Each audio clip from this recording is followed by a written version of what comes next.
the THPO program came to be. It's a government program, the Tribal Historic Preservation Office. It's run through National Park Service.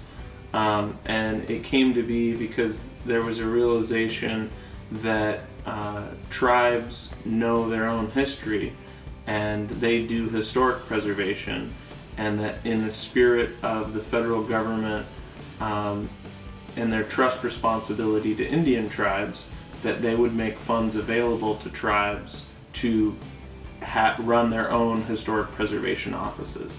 And so that started in the early 90s, but it wasn't until 2009 that Grand Ronde actually began to go for and obtain the status as a THPO. You have to submit an application, and you have to show yourself capable of having a program to be able to do tribal historic preservation.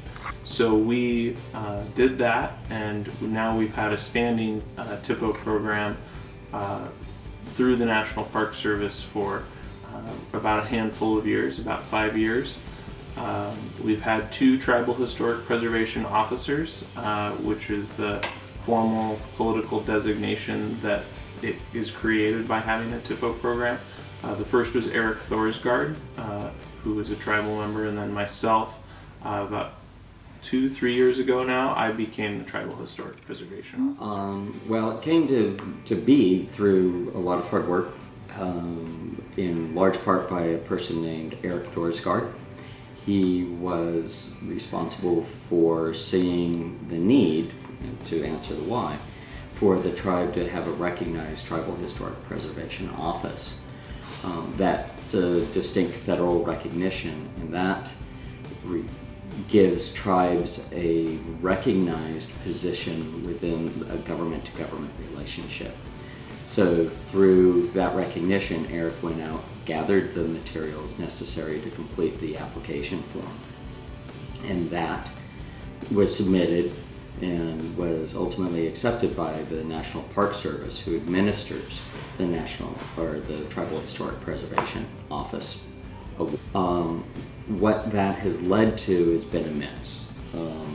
It's given greater recognition to the tribe.